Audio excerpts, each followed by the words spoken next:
कन्या चाहती है कि जहां हमारा विवाह हो वो पति हमारा सुंदर हो।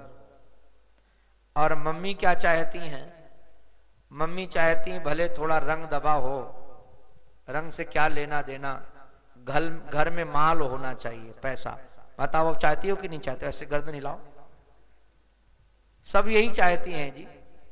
और पिता कुलम, पिताजी चाहते हैं कि कुलीन लड़का होना चाहिए। ऐसे वेरे नथु गरे को थोड़ी दे देंगे, अरे गरे को कुलीन होना चाहिए। और कन्हैया ने कहा पड़ोसी लोग चाहते हैं कि मिष्ठान खिलाने वाला होना चाहिए। बारात में जितने जाते हैं उनको कुछ लेना देना नहीं होता, जो माल खिलाए खूब चकाचक वही बारात। बोले क्या बात, बारातों में तो बहुत गए, ऐसी बारात पहली बार देखी। तो हमने एक सज्जन से पूछा इस बारात में क्या विशेषता तुमको नजर आई, दूल्हा कैसा था? बोले वो तो मैंने देखा ही नहीं कैसा था। तो बारात क्या? बोले महाराज ऐसे ऐसे पकवान बने थे कि हमने तो कभी देखा ही नहीं। तो बाराती लोग तो खाने का ध्यान रखते हैं। तो कहा कि एक बात बताओ भीष्म पितामह, कुछ भी हमारे में विशेषता नहीं है। एक तो मैं सुंदर नहीं हूं, अगर मैं सुंदर होता तो हमारे सखा मुझे कनुआ कनुआ कलुआ कलुआ कह के क्यों पुकारते? भीष्म पितामह कहते हैं कौन कहता है कि आप सुंदर नहीं हो? त्रिभुवन कमनम तमाल वर्णम रविकर गौर वरांबरम धारणे। आहा, आप त्रिभुवन कमनीय हो, आपसे ज्यादा सुंदर दुनिया में कोई दूसरा नहीं है। दिवि भुवि चरसायाम का स्त्रिया यद्युरापाहा। गोपांगनाएं कहती हैं भ्रमर गीत में, त्रिभुवन में कोई ऐसी स्त्री नहीं है जो कृष्ण की अनुगामिनी न बन जाए। क्यों भाई, क्या विशेषता? बोले कपट रुचिर हास, ऐसी महाराज मुस्कान है। एक बार महाराज मुस्कान किसी ने देख ली उसकी, बस काम से गया वो महाराज उनका ही हो जाएगा। और प्रभु एक बात कहें, जिस समय आप पीतांबर डाल के निकलते हो तो जैसे मेघों में बिजली कौंध जाती वैसी शोभा होती है। और एक तो अदा आपकी ऐसी अदा है, आपको बताए कई बार आपने देखा होगा व्यवहार में भी, कई लोग अपने बालों को जानबूझ करके यहां डालते हैं। ऐसा नहीं कि असावधानी से आ गए हैं, वो जुल्फें यहां डाली जाती हैं और जिसको फिदा करना होता है उसके सामने ऐसे झटकते हैं। अपने तो हैं ही नहीं तो जाएंगे कहां से? तो महाराज ऐसे झटकते हैं, ऐसे झटकते दिखाते जैसे असावधानी से आ गए हैं। वो असावधानी से नहीं आए थे, वो डाले जाते हैं जी। वो भी एक अदा है फिदा करने की। तो हमारे प्रभु के पास भी ऐसी अदा है। जिस समय महाराज श्याम सुंदर के अधरों पर घुंघराले बाल आकर लटकते हैं, आपको बताएं हमारे प्रभु के बाल बहुत सुंदर हैं। एक तो काले हैं, घने हैं, चिकने हैं, महीन हैं, घुंघराले हैं, बहुत विशेषताएं बालों की। मेरे बाल मुकुंद के, मेरे बाल मुकुंद के, निखरे बिखरे बाल, बिखरे मन को बांधता ये मोहन का कच जाल। किसी का मन बहुत चंचल हो और मन भगवान के हमारा चित्त न लगता हो ध्यान में, तो हम गारंटी से कहते हैं अपने मन को भगवान के बालों का चिंतन करने में लगा दो, अटक जाएगा वहीं। इतने सुंदर घुंघराले बाल हैं कि चित्त महाराज वहां अटक जाता है। तो बोले ऐसे तो घुंघराले आपके बाल हैं। और एक बात बताएं प्रभु, चोर चोरी करना तो छोड़ देता है किंतु लौकाटारी नहीं छोड़ता। आप इतने बड़े हो गए किंतु तब भी आपकी चोरी करने की आदत नहीं गई। कन्हैया ने कहा ओ पितामह, एक तरफ तो बेटी देते हो, एक तरफ हमको बदनाम कर रहे हो, किस बात की हमने चोरी की? बोले प्रभु सच बताएं, इस महाभारत युद्ध में जितने भी मारे गए उनकी आयु की चोरी करने वाले आप ही हो। इतने सुंदर महाराज बन ठन के बैठ जाते थे, सामने लेकर के अदा से चाबुक लेते थे, एक हाथ में डोरी पकड़े और ऐसे बैठकर मंद मंद मुस्कुराते रहते थे। सामने वाला दुश्मन देखने लगता था इनको देखने लगे, और जो इनके देखने में लग जाता था तो महाराज सामने वाला पांडव पक्ष वाला तुरंत मार देते थे उसका सावधान जान करके। तो सबकी आयु छीनते आप तो। और एक बात बताएं प्रभु, हे अर्जुन के सखा, हमारी रति आपके चरणों में हो। एक बहुत अनोखा दृश्य इन्होंने खींचा है, हमें बहुत प्यारा लगता है। ये कहते सपदि सखी बचो निशम्य मध्य। ऐसा महाराज स्वामी आज तक न तो आपने देखा होगा न सुना होगा। कैसा?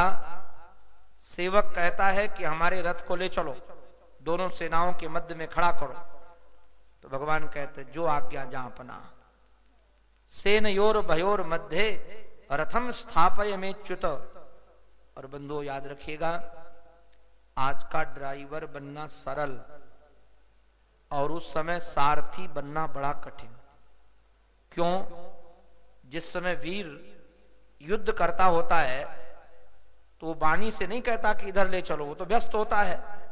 अगर बैठकर युद्ध करता है तो बाएं चलना होता है, तो बाएं पैर की महाराज दाएं पैर की जूती अपनी उस सारथी के महाराज कोख में चुभोता है। इधर लगाया तो इधर चल पड़े, इधर लगाया तो इधर चल पड़े। तो महाराज ऐसी जूतियां महाराज। और इतना ही नहीं, एक पुराण में तो महाराज बड़ा विलक्षण वर्णन है। उस पुराण में कथा का वर्णन है कि एक बार अर्जुन और भगवान ये दोनों घूमने के लिए निकले वन में। तो देखा क्या कुछ भगवा कपड़े फैले हुए हैं। तो अर्जुन बोले कि महाराज लगता है कोई महात्मा है, आप कहो तो दर्शन कराएं। श्याम सुंदर बोले मैं तो थक गया हूं, यहीं बैठा हूं, तू दर्शन करके आ। महाराज ये भेष बदल करके गए। जो भेष बदल कर गए तो वहां महात्मा तो था नहीं, सन्यासी नहीं था, सन्यासिनी बैठी थी। तेजस्वी मुख से उसके महाराज प्रकाश निकल रहा था। ये जाकर प्रणाम किए और प्रणाम करके बैठे तो देखा क्या सामने उसकी कुटिया में 2 तलवारें रखी हैं।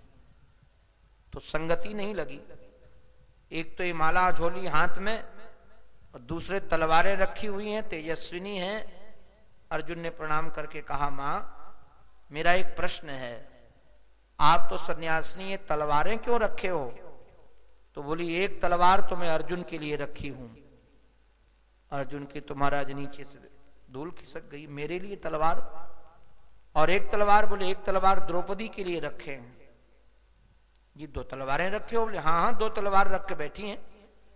तो इन्होंने कहा मां क्षमा करो, मुझे एक बात बताओ, अर्जुन ने आपका कौन सा ऐसा अपराध किया है जिसको तुम मारना चाहती हो? उस सन्यासिनी रोने लगी और रो करके बोली ये तुच्छ संसार आज है कल नहीं रहेगा। इस छोटे से राज्य को पाने के लिए उस अर्जुन ने हमारे जीवन धन को सारथी बना दिया। कितने बाण उसको लगे कृष्ण को, हमारे एक एक बाण जब उसको लगते थे तो मुझे लगता था मेरी छाती में लग रहे हैं। भीष्म पितामह ने तो कई बार अंग अंग में बाण मार दिए थे और केवल ये अर्जुन के कारण हुआ। ये तुच्छ राज्य पाने के लिए हमारे प्रभु को उसने सारथी बना दिया। अगर वो मिलेगा तो मैं छोड़ूंगी नहीं। अर्जुन ने कहा कि दूसरा तो द्रौपदी ने क्या अपराध किया? रो करके बोली बाबरे ये इज्जत शरीर तो नग्न ही है, पैदा नग्न हुआ था जाएगा नग्न। अगर उसकी लज्जा चली जाती तो चली जाती, किंतु हमारे कन्हैया को उसने इतना परेशान किया। जब वो एक अवस्था थी, रजोधर्मा थी, शरीर स्पर्श करने का समय नहीं था, उसने पुकारा तो हमारे प्रभु को उसके शरीर में वस्त्र बनकर लपटना पड़ा। यह अपराध है उसका। आकर अर्जुन रोकर गोविंद को पैर पकड़कर बोले मुझे तो पता नहीं था कि ऐसे भी प्रेमी आपके हैं। भीष्म पितामह कहते हैं सपदि सखी बचो निशम्य मध्य। महाराज आपकी आज्ञा आप आज्ञा मानते हैं कृष्ण उनकी भक्तों की। बाद में महाराज अपने प्रतिज्ञा की भी चर्चा करते हैं और चिंतन करते करते भीष्म पितामह ने राजसु यज्ञ का चिंतन किया, रास का चिंतन किया और चिंतन करके अपने प्राणों को गोविंद के चरणों में समर्पित कर दिया। नारायण, मैं कई बार चिंतन करता हूं, रामावतार में जो सौभाग्य श्री दशरथ जी महाराज को नहीं मिला, वो सौभाग्य जटायु को मिला। राम जी दशरथ की चिता में आग नहीं लगा पाए, किंतु जटायु की चिता में आग लगाई कि नहीं लगाई? चिता भी बनाई और आग भी लगाई, और पिता के सारे कर्म किए, तर्पण किया, पिंडदान किया, सब किया। तो रामावतार में जो सौभाग्य दशरथ को नहीं मिला वो जटायु को मिला, और कृष्णावतार में जो अवसर नंद बाबा को नहीं मिला, यशोदा को नहीं मिला, वसुदेव को नहीं मिला, देवकी को नहीं मिला, वो अवसर भीष्म पितामह को मिला। भीष्म पितामह के देखते देखते श्याम सुंदर के महाराज चरणों में उनके पैर प्राण लीन हुए। श्याम सुंदर ने स्वयं खड़े होकर के सब गंगा किनारे ले जाकर संस्कार करवाए। जय जयकार हुई, पुष्पों की वर्षा हुई। अब हमारे प्रभु आकर द्वारिका चले गए। रास्ते में बहुत स्वागत हुआ और द्वारिका में जाकर सबको आनंदित किया। और इधर उत्तरा ने एक सुंदर बालक को जन्म दिया। ब्राह्मणों ने उनका नामकरण किया, नाम रखा विष्णुराट। और आज तक जितने राजा हुए हैं सभी की विशेषताएं उनमें हैं, ये बात बताई। और उसके बाद महाराज ये बालक जिसके गोद में जाता था तो परीक्षण करता था, ये वो तो नहीं है जिसने गर्भ में हमारी रक्षा की थी, इसलिए लोग उसको परीक्षित कहने लगे। परितः इक्षितः, इसके कारण परीक्षित इनका नाम पड़ गया।